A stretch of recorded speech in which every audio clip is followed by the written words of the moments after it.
to be a hamstring injury. The Raptors outscored the Warriors 13-11 from that time, but of course, obviously went on to win. So we await the MRI results.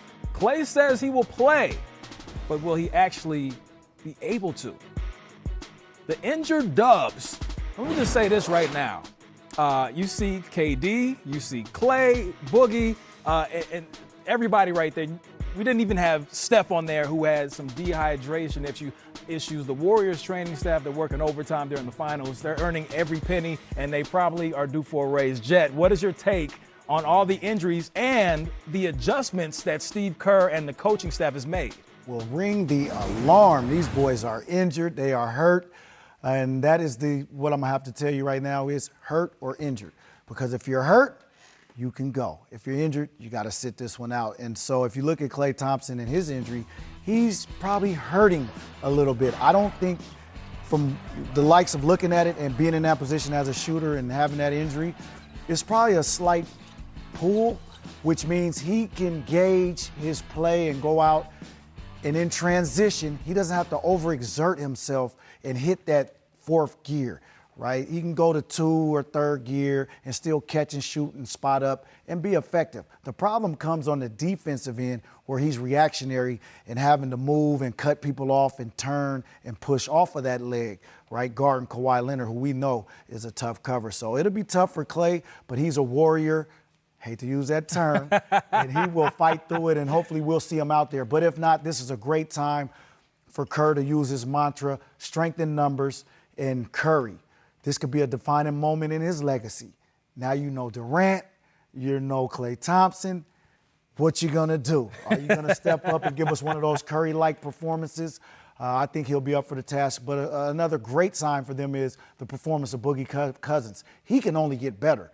I mean, first game, limited minutes, wasn't very effective, but last game he showed up ready to play. He definitely showed up. But just real quick, do you think Klay's injury, does that have any effect on whether KD comes back sooner?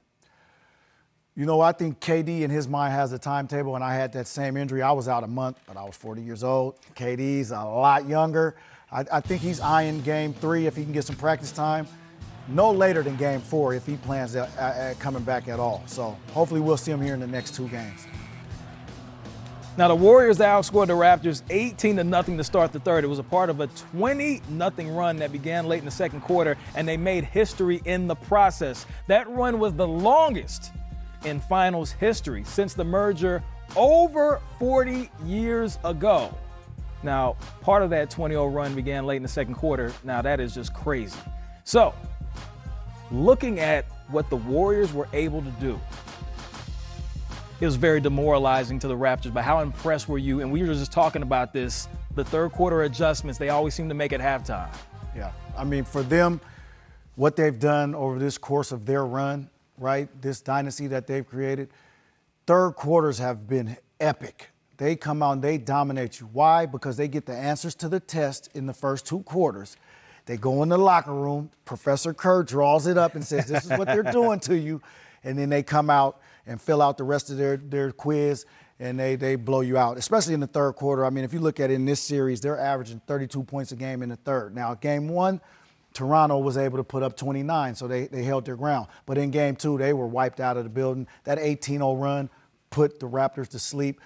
They fought back valiantly in the fourth, but that third quarter really did them in. You mentioned Professor Kerr. We heard from him earlier today.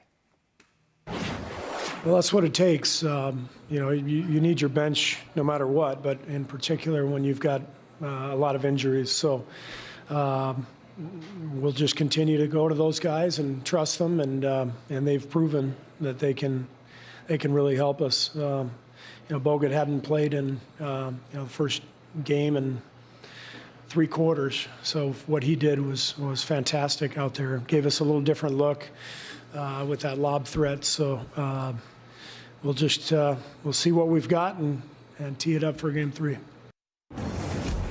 We always hear about the others. You mentioned Boogie Cousins. You saw Quinn Cook put up numbers. Andrew Bogut, the awesome insurance policy coming over from Australia. And, of course, Andre Iguodala, your fellow Wildcat. Looking at these gentlemen, the others, who are you most impressed with in Game 2?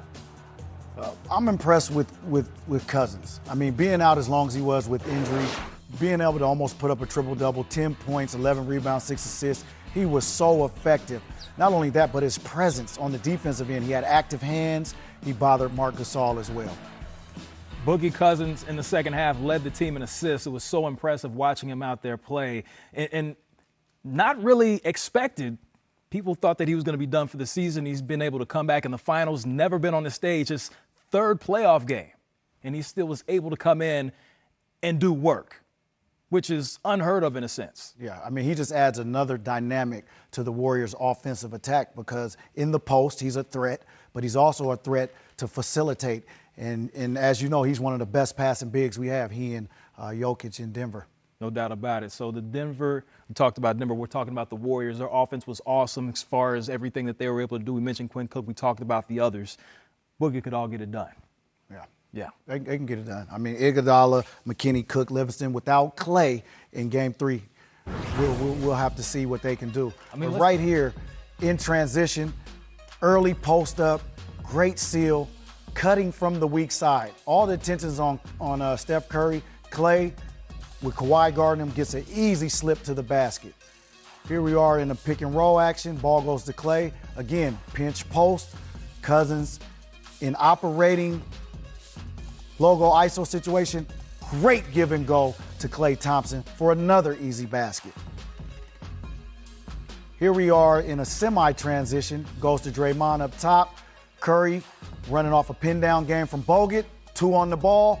Bogut does what he does best, slips to the rim, and he can finish. He's not very athletic, but he can finish with the best of them. Baylor, Kobe, Iverson, LeBron, Hakeem, the logo, Shaq, Jordan, Kawhi. All of them have had 12 30-point games in a playoff run. But who is going to show up for the Raptors? We discussed Game 1, Game 2, plenty of fast break points. Game 2, significantly less. Now, it also featured 4 ties, 11 lead changes, and also a former president who has game as well. We now grant you all access. You're listening to your home of the Raptors, Sportsnet 5. Raptors talked this afternoon. Playing in their first final. I thought they were more ready to go than Golden State. Yeah, that's how you knock off a giant. You got to have everybody having the confidence. I fully expect that Golden State will play a better game in game number 2. In the opening game of the NBA Finals, the Toronto Raptors overwhelmed the Golden State Warriors, putting the defending champs back on their heels. Now down 1-0 in the finals for the first time ever and still without an injured Kevin Durant, can Golden State bounce back and even the series? Yes, sir. We're locked in, ready to go.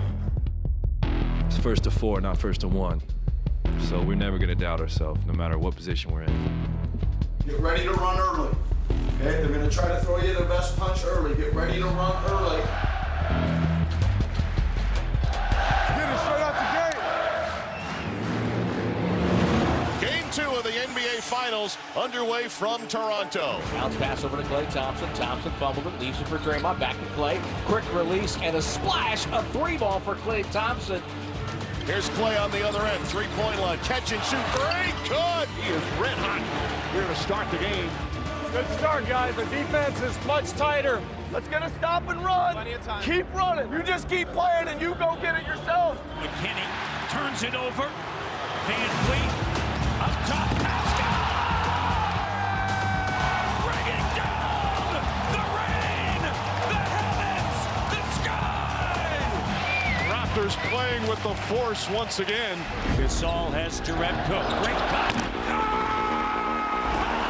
With a slam dunk on the feet. Let's go! Let's go! Keep that pressure up. Keep that pressure up. Stolen by Van Fleet. One man to beat. Van Fleet to the basket, lays it in. Make him pick it up. Kawhi with 6 to shoot, makes his move to the 3-point line. Has it ripped away, it's loose at half court, chases down, Curry's got it. Curry behind Gasol, lays it around and in. It's Curry now with 14 points. They do a good job of hanging around. It seemed like in the last couple of weeks, Golden State's trailing every game. Again, it's a team that time and time again, they never overreact. Klay Thompson, quick release and a splash. If you didn't think this Golden State team was going to go down fighting and put a run together, then you don't know this team. Raptors hanging on for dear life. Cuts to the cutting Klay Thompson. Left hand finish. Cousins has made a big impact. Steve Kerr made a tough decision, and the big fella has rewarded that faith by making plays and getting it done defensively also. Cousins drives and finishes. DeMarcus Cousins now in double figures. What an avalanche here from Golden State. Cousins to Cook. Cook tries it. Knocks it down. Quinn Cook off the bench. Golden State leads by 10. We gonna go on a run of our own. Stay with it. Stay with it. We gonna go on a run of our own. Just regroup here a little bit. Keep playing. Okay? Cut a little harder. Work a little harder to get open. Let's go. Just get a bucket and a stop right here. Let's go. Leonard harassed by Green. Foul. Shot's good and one. Raptors still alive. 5-point game. 5-point game, baby. Let's get it. Let's get it. Let's get it right here. 33 seconds to play. Gasol taps it out. Siakam out to Green for three. Raptors down 2. Do you foul or not right now? You got to trap him to get it out of his hands. Curry throws it. Livingston has it. Back to Iguodala. Iguodala puts it up. Launches a three. Buried it! He buried it with 5.9 to go. Andre Iguodala with a Game 2 dagger. The final horn goes, and the Warriors captured Game 2 here in Toronto. It feels amazing, man. It feels amazing. And the finals are all even at a game apiece. You know, you got to come on the road and get a win. You know, it's always great to kind of relieve that pressure. Now we got to go home and take care of business. We're in the same boat they're kind of in coming here. You know, we got to go out there and get one, right? That's all we got to do is get one, and we can do that. That's what we came to do. We got to take care of home court. Dub Nation, get ready. Kawhi dropped 34 points in Game 2, his 12th game scoring 30 or more. The other Raptors starters combined for 36 points. The bench provided 31 points. And as you see, the starters on the screen didn't necessarily perform like they did in the previous game. So Jet Terry is here, and I have to know, Kawhi obviously needs some help. So does it fall on the players? Is it on Nick Nurse to get the players more involved, or is it just individual player want to continue to perform better in the finals? Well, I think it's a collective effort. Obviously, from a strategic standpoint, you have to understand what Golden State is doing to Toronto in the half court. They are trapping Kawhi Leonard. They are putting 2 on the ball, which will open up opportunities for Kyle Lowry to get spot up open shots, Siakam open shots, Danny Green open shots, even Marc Gasol open shots from the perimeter. So they have to take those shots with confidence and knock them down. The second part of that is get out in transition, run before that defense can get set up.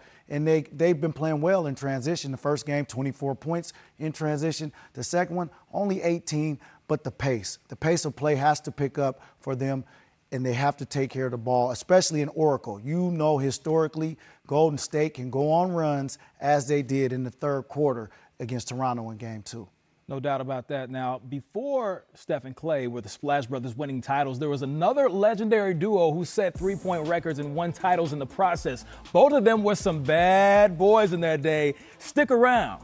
Game Time is on and is brought to you by YouTube TV.